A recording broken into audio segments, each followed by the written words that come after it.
from 8 to, we have classes from 8 to 3:15. So what we do is we focus on their literacy, which is language, English, then math, and then we have UOI, which is we call it as unit of inquiry, where our social science and science will be covered. Okay. Now, in this, when we are focusing on English and math, we have practice books. Otherwise, we don't have textbooks and anything. We have practice books where these kids learn how to write letters, how to write numbers. So practice books we have. Otherwise, we don't have textbooks. Okay. So how morning happened? This morning, 8 o'clock. Morning, 8 o'clock, the students will come by bus. And then from 8 to 8:30, we have their breakfast. 8:30 onwards, classes begin.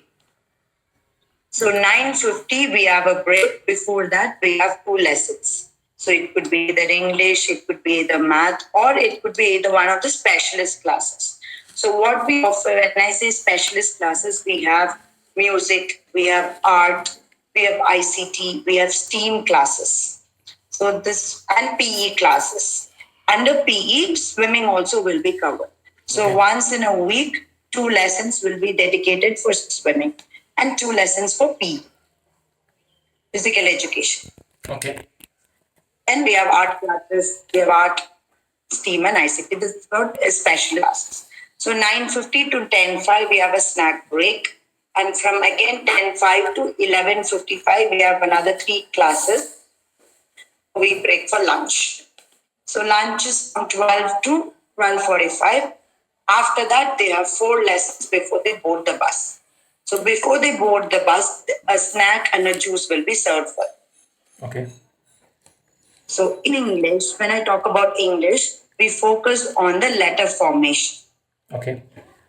And we teach the letter sounds through jolly phonics. So we have phonics. Our teachers are trained with jolly phonics. So letter sounds will be taught to them. That is how they learn how to read. So blending and segmenting, everything will be done through jolly phonics. They need to know the letter sounds first. I don't know whether he is aware of the letter sounds. He's not. Is he aware of the letter sounds? Okay. So first, see, our K1 kids, they know all the letter sounds. That is the case in K1. So when they do K2, So by they that- will be actually in K1 itself. Sorry to interrupt you. By letter sound, you mean the alphabets, the phonics, right? How you say A. Is that what you Yes, mean? Okay. Yeah. Right. Yeah. Okay. Yeah. Please go on. Yeah. Please continue. So you might like if he's not aware, no, you can make him practice these 2-3 months before he comes to K2. Yeah. Right. You can do that. Yeah. So let listen to the sounds. Like from the you can play a video or something for him. He will listen to sounds. See, if he's not doing that, the first month of K2, no, we do a revision whatever we've done in K1. Okay. So that time would be. So in like when they go to K2, they will be able to actually read 3-letter word. Right.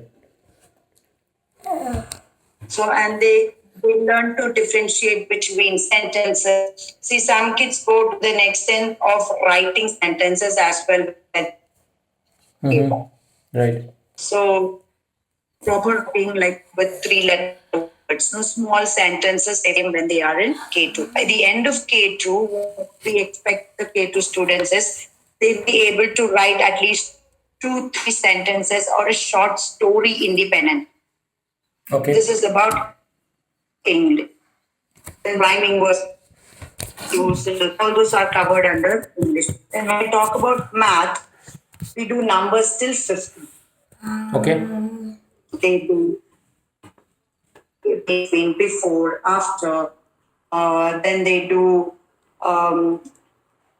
place numbers. From this, like graphs and all will be introduced. Pictographs, bar graphs.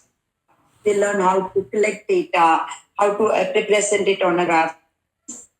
Things will be done in K2. They learn about skip counting.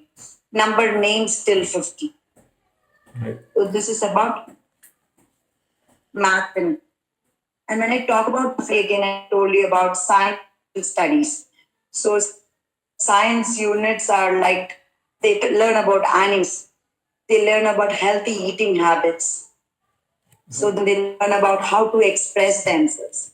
These are the simple one, the things that learn in science and social. So when I talk about unit of inquiry, base. So 8 weeks this team will go. Why we are giving 8 weeks is it will allow the learners to be like more curious. See, there we don't follow books. We set up provocations for the students to ask questions. Ask questions, they tend to learn. So it is coming from them. So when they're asking questions, they find answer to their own questions. So we don't teach them. We are just facilitators. We directly teach them everything. See, it is not like a rote learning. They are learning. Everything will be written on the board. Copy it from the board. It's not like that. Yeah. We allow the learners. They need to like ask their own questions. They need to find answers for their questions, but we are there to guide. As teachers, we will guide them. As facilitators, we will guide them to find answers for their questions. So this is about unit of inquiry. Apart from that, as I told you, the specialist the subjects also will happen. So this is about how it looks like in K2. We build mainly our about potential. So concepts gives depth to the learning. So whatever they are learning, if they understand and they learn to connect it with the real world. So whatever they are not learning, only staying over here, they learn to connect it with the real world situations.